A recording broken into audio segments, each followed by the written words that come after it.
Il existe de nombreuses peintures différentes sur le marché.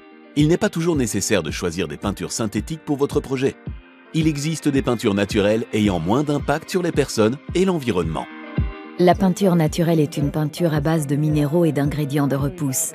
Un minéral, ce peut être la craie, la poudre de marbre, le torchis, la chaux. La peinture naturelle est respirante, antistatique, et la peinture au torchis régule l'humidité. Pour poser un stuc à l'argile, il faut que le mur soit bien préparé. Il est préférable d'appliquer d'abord une couche de peinture sur le mur. Laissez-la sécher pendant 6 à 8 heures, puis appliquez le stuc. Avant d'appliquer le stuc d'argile, collez les coins et le bord avec du ruban adhésif de peintre.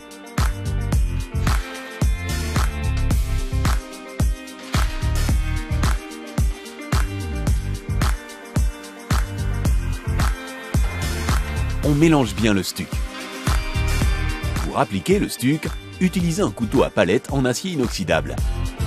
Il permet d'éviter les dépôts gris dans le résultat final, surtout pour les couleurs claires.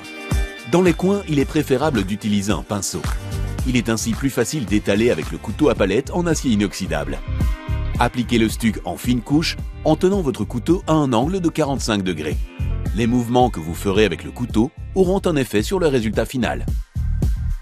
Si vous faites de très grands mouvements sur le mur, en serpent, vous obtiendrez un résultat plus calme.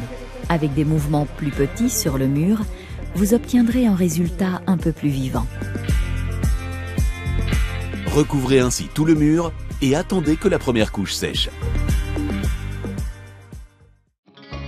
Après quelques heures, appliquez la deuxième couche de la même manière que la première.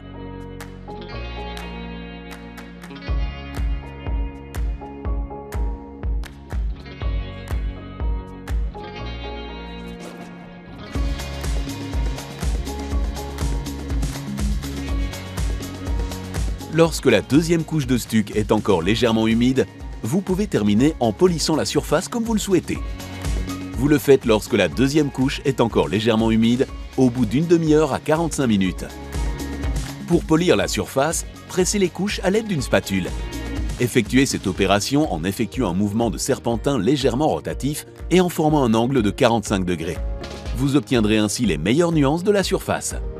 Après le lissage, vous pouvez choisir de rendre le stuc lavable en le savonnant, en l'huilant ou en le cirant. C'est à vous de décider.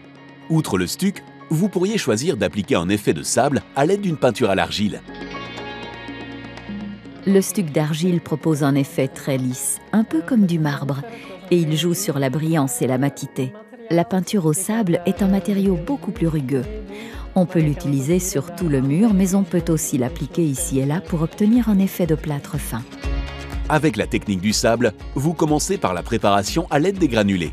Après avoir peint votre mur dans la couleur de votre choix avec de la peinture à l'argile, reprenez la même peinture à l'argile et ajoutez-y les granulés décoratifs. Remuez bien l'ensemble. Selon votre préférence, ajoutez beaucoup ou peu de granulés. Plus il y a de granulés, plus la structure du mur est granuleuse. Prenez un pinceau ou un spalter et appliquez la peinture granulée. Gardez à l'esprit qu'avec un pinceau, vous appliquez beaucoup de peinture à chaque fois et créez des zones plus chargées. Avec un spalter, c'est l'inverse. On travaille des surfaces plus fines. Appliquez la peinture avec un pinceau demi-sec. Passez d'abord votre pinceau contre un morceau de carton ou contre le bord du bac pour éviter d'appliquer trop de peinture granulée d'un coup au risque que ce soit trop rugueux. Appliquez la peinture en bande horizontale ou verticale et étalez la peinture sur le mur sur des surfaces plus ou moins longues. Essayez de limiter le nombre de zones au départ et observez le résultat en prenant de la distance. Vous obtiendrez une vue d'ensemble et vous ajouterez de nouvelles zones chaque fois que vous le souhaitez. Bien entendu, il est possible d'appliquer la peinture à l'argile de manière classique. Lors de l'application, il n'y a pas de différence entre la peinture à l'argile et les peintures synthétiques ou à base d'eau. Nous sommes convaincus que la peinture naturelle écologique va prendre de l'importance. Oui, pour ce qui est de l'écologie, le processus de production est complètement différent et se fait à plus petite échelle. Contrairement aux peintures ordinaires, cette production peut s'arrêter si besoin lorsque la demande de peinture diminue. On évite la surproduction et la production elle-même ne comporte que peu de processus de raffinage. Mais aussi pour la santé. Il n'y a pas d'ingrédients nocifs pour la santé. On a beaucoup de gens qui souffrent d'allergies, de problèmes respiratoires. Certaines personnes souffrent de migraines à cause des produits communs. Les femmes enceintes peuvent utiliser nos produits.